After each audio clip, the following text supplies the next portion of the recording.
Now I'm going to show how the COVID-19 influenced Taiwan's economics. And first, we're going to show how the aggregate demands in Taiwan economies. So first, the COVID-19 caused people to have to stay in house, so the consumptions will decrease, and some sightseeing industries are shut down, and so we can show on the graphs that the aggregate demands curve will shift left due to the reductions of the consumptions. And the latest statistics can show this. Obviously, that the GDP growth rate in 2019 in Taiwan is 2.33, and in the first quarters of 2020, we can see that it's only 0.68. So it obviously illustrates why the aggregate demand curve shifts left. And now we're going to see how the aggregate demands and aggregate supplies in the short run and the long run. And in the graph, we can see that the aggregate demands shift left and the aggregate supply shift right. Since the consumption decrease, and however some like the price of oils and some laborers are lose their jobs, so the cost of the productions are reduced, and it makes the aggregate supply curve shift right a little bit. So you can see on the graph that the quantity of outputs will first decrease, and since the aggregate supply curve shift right, it will be a little bit shift right, but it's still far behind the original quantity of output. And now we're going to show in how the government should take actions to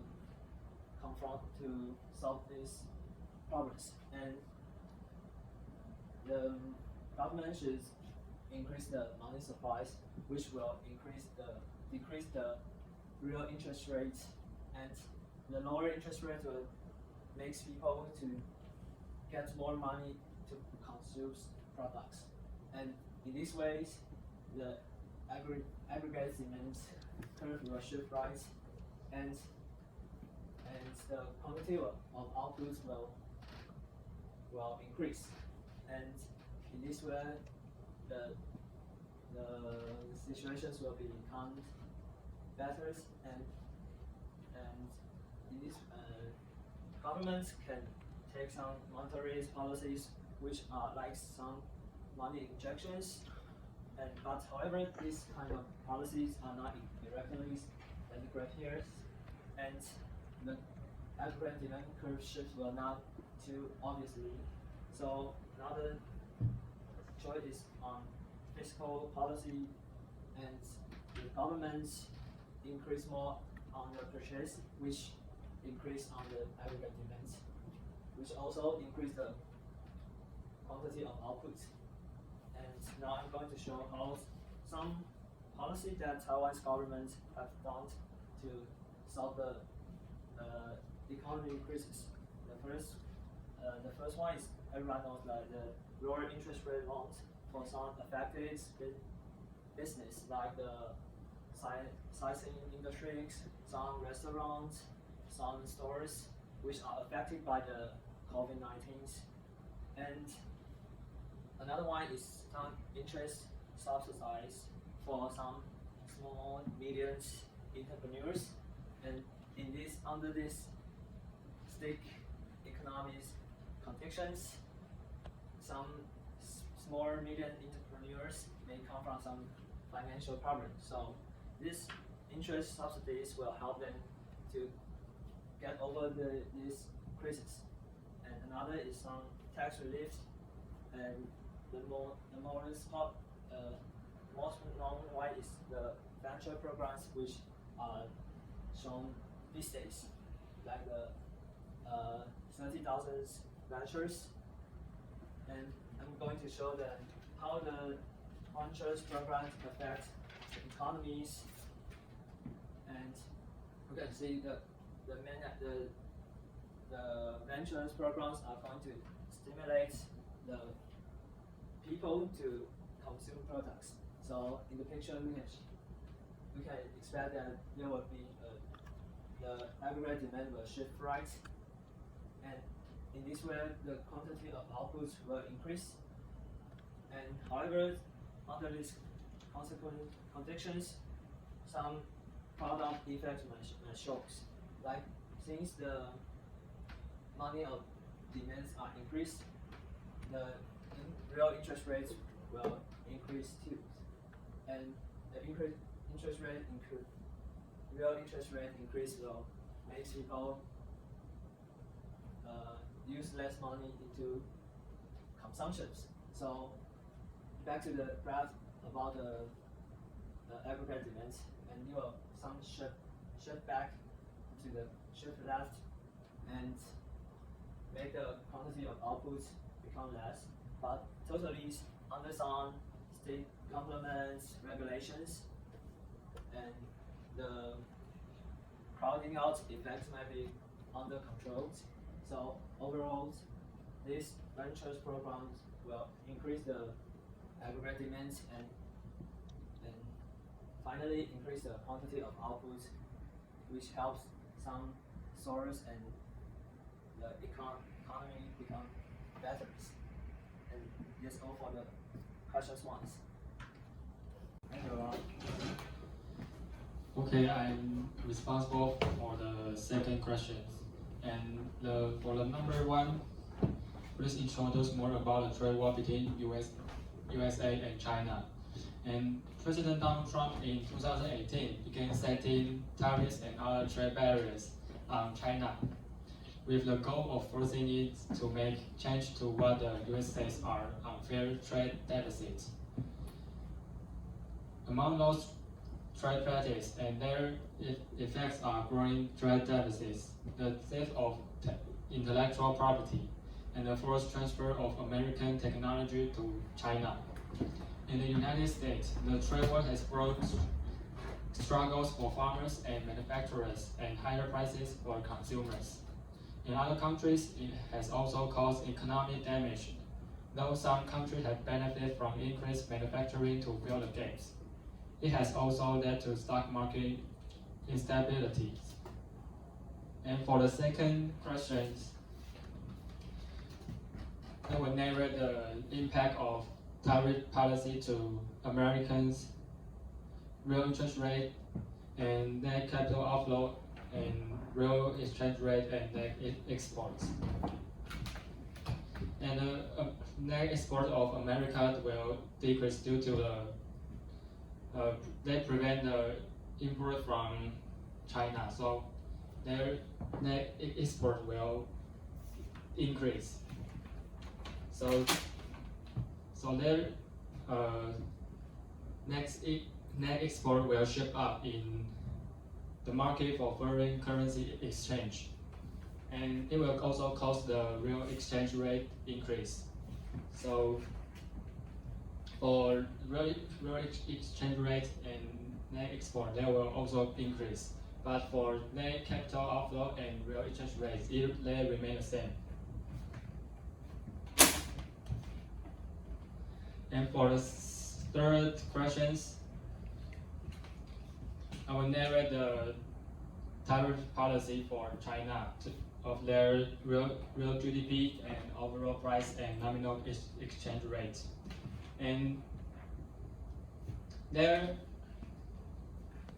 net export will decrease due to their export to America is decreased, so their net export will decrease. And since the net export decrease,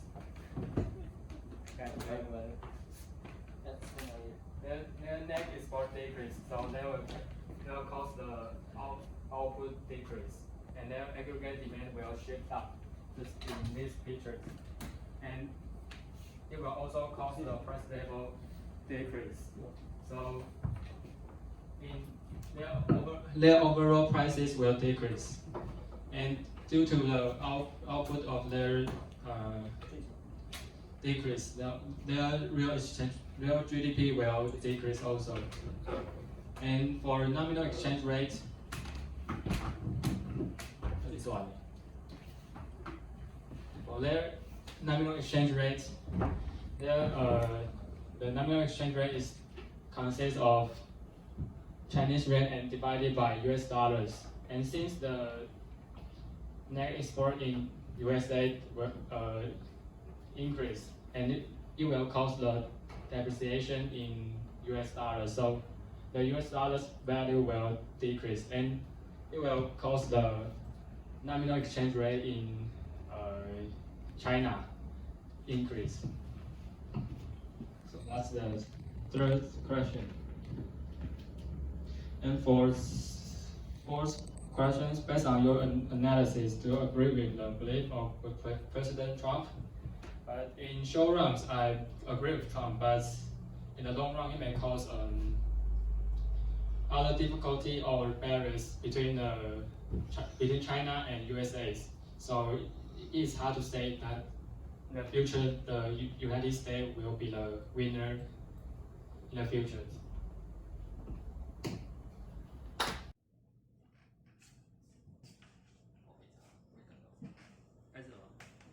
And I will responsible for the question 3.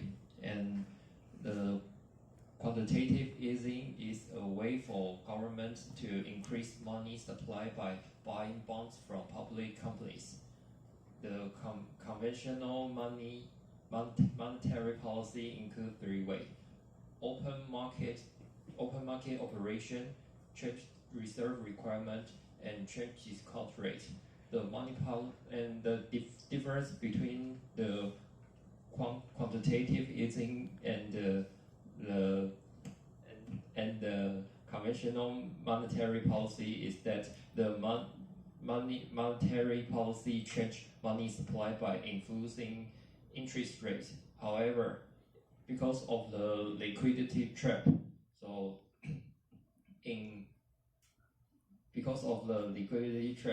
the quantitative easing can only influence the supply by quantity instead of interest rate.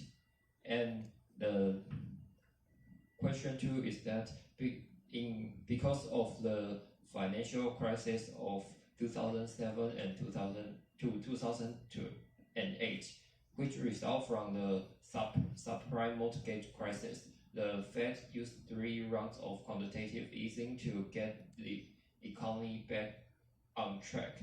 And the QE1 from November 2008 to November 2010, the Fed proposed to buy $100 billion of agency debt and $500 billion of mortgage-backed securities. In March 2009, the Fed used another $850 billion to purchase mortgage-backed security and debt.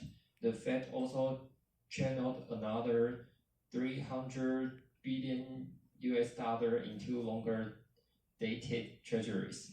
And the QE2, from November 2010 to September 2012, the Fed announced another bond buying program involving buying $600 billion worth of longer dated treasuries. The Fed purchased $400 billion worth of treasuries with maturities between 72 and 306 months, and sold off an equal amount of treasuries that had maturity in the 336 month range by Operation Twist, which refers to maturity extension program. And the QE3, from September 2012 to October 2014, the Fed spent close to $40 billion per month in mortgage-backed security. This, along with operational twist, was supposed to account for $85 billion worth of long-term bonds purchased. In December 2013, the Fed indicated a taper where the $85 billion spent per month would be reduced by $10 billion going forward. And the question 3 is that because of the liquidity trap, so the government increased the money supply and the interest rate won't be changed. So the quantity of money will be increased. So the long-term aggregate supply will be increased, and at the meantime the short-term aggregate supply won't be changed. So it will result to the increase of the aggregate demand. So the aggregate demand will be increased, and it will stimulate the economy to have more transactions. Yes. And I'll talk about the additional question. And the first question is about the European sovereign debt crisis. And this crisis began when the collapse of the Iceland banking systems and the 2008 financial crisis. And also, a new Greek government announced revealed a misreporting government budget. So investors lost the faith in the Greek market. Oh, so like a domino effect, these countries like a big pig fight, like Italy, Greece, and so on, request bailout one after one during the period of 2010 and 2012. And this are the diagram analyzed to this crisis.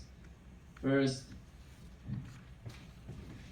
many capital fly from this country, the Big Five. So the net capital outflow shift to the right. Then since in these markets, the demand curve of these markets composed of the investment and domestic investment and net capital outflows. So when the net capital outflow shift to the right, the demand curve also shift to the right. And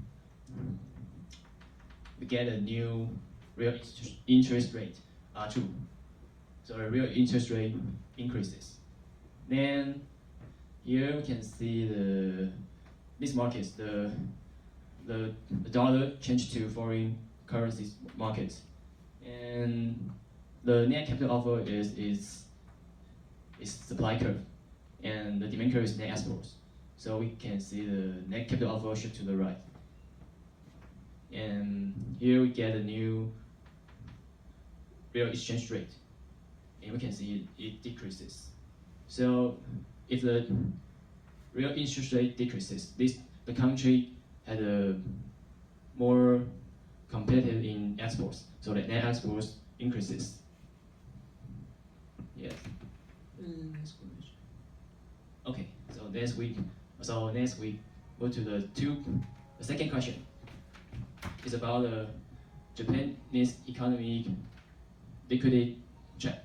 So the Prime Minister of Japan, Shinzo Abe, proposed a new policy called Abenomics, which ensure that annual 2% inflation rate and many policies to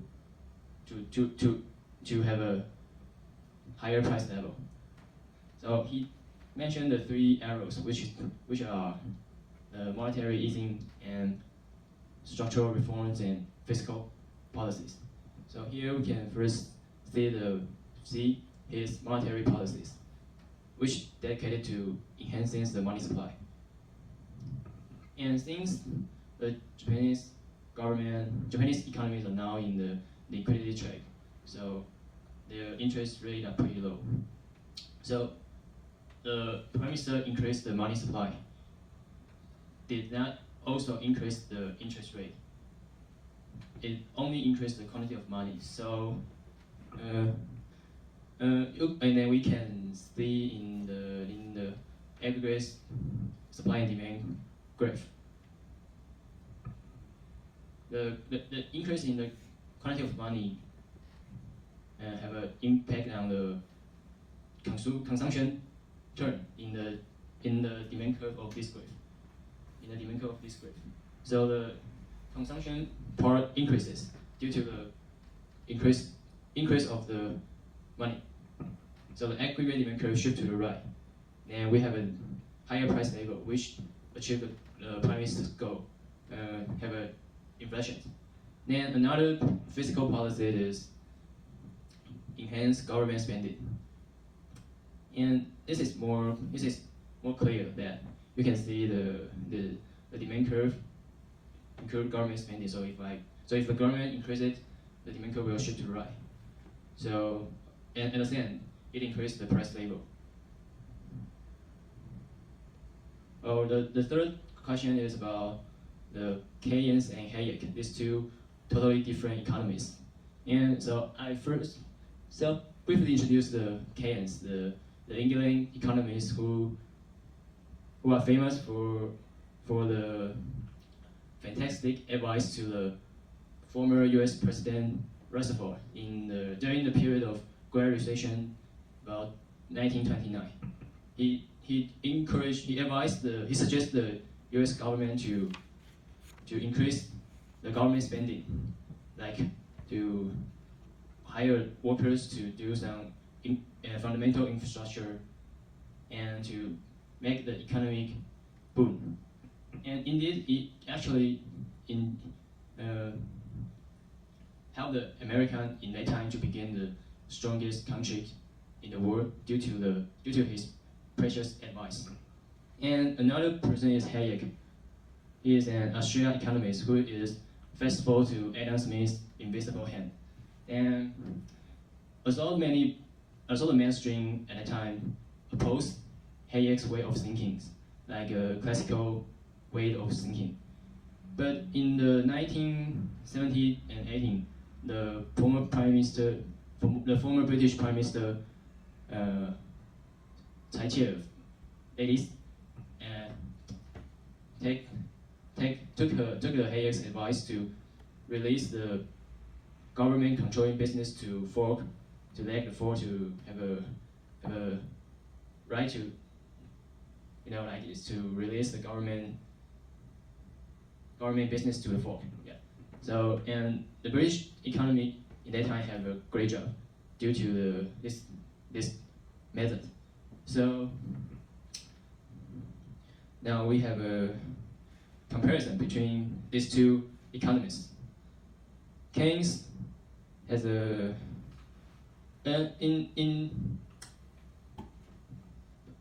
although there's many comparison or many difference between these two economists in the red video, but the main idea is that the Keynes way of thinking is to say that a government should intervene the economies to make the economy boom, while the Hayek's way of thinking is to no, government should not intervene to the economies.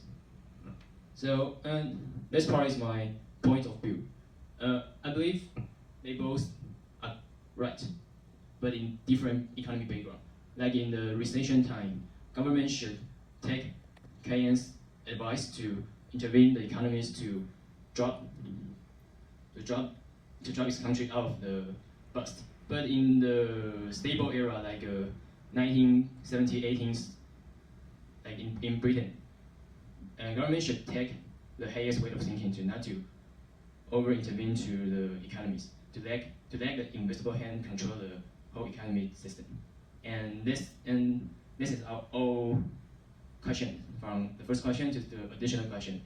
And we are为什么没有分组。没有分组啊？Okay, thanks for your listening. Thank you.